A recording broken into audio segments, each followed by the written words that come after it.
here's what you're going to need: squirrel, baby scissors, a knife, and a cleaver is my choice. Chop off the extremities, so tail, feet, front feet, and eventually the head. That just leaves you with a body and skin. Now I turn it over and I go from the back, make a little slice big enough to get my fingers in, pinch it up, put the knife in there. Your knife's got to be good and sharp, make it a little hole.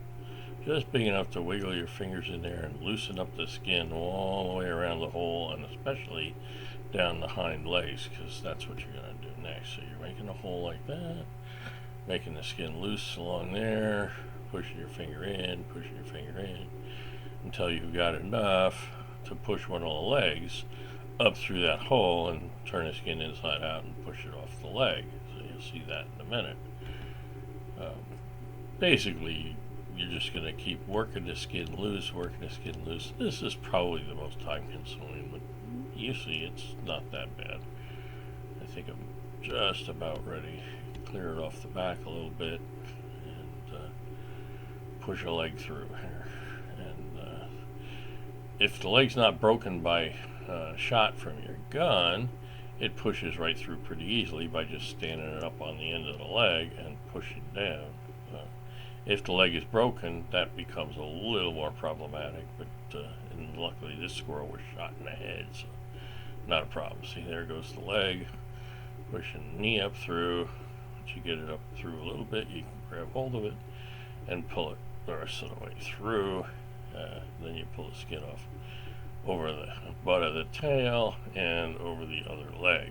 So I'm doing the same thing on the other side, pushing the leg up through, pulling off the butt of the tail first, then pushing the leg up through.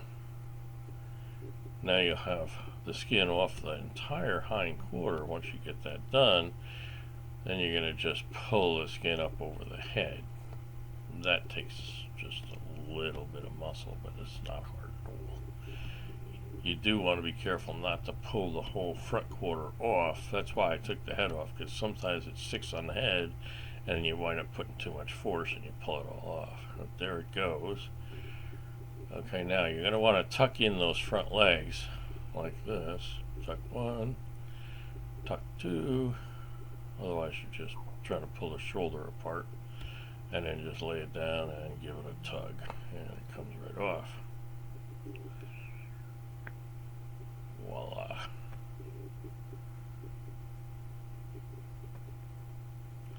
Alright, now you have a completely skinned squirrel, and you just want to wash it because there's still going to be hair left on it.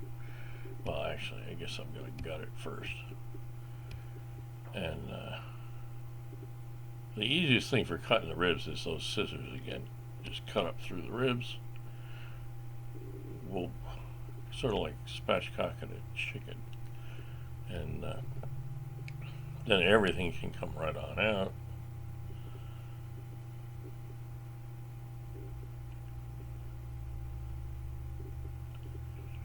You'll see the bladder is sitting right there by my finger.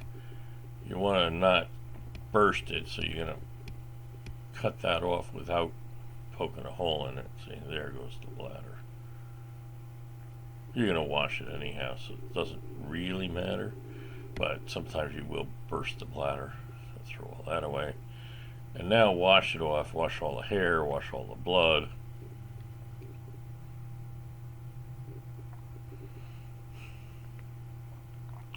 Now you're just going to cut it up into manageable pieces.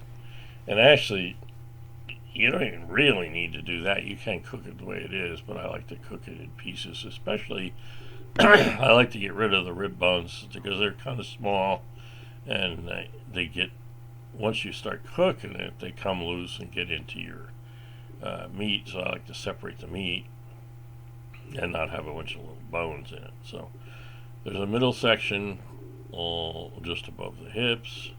Then obviously I'm cutting down to the backbone, and then we'll chop that off. Then there's 2 front quarters and 2 hind quarters. So So you can do it with a scissors like this, or you can do it with a cleaver. Either way, both work. Now you wind up with a rear piece of legs, and you can cut that in half if you want. You don't have to. And then you turn to the front. Now you want to take this quite a bit of meat on the ribs, flank steaks, I guess, and back straps.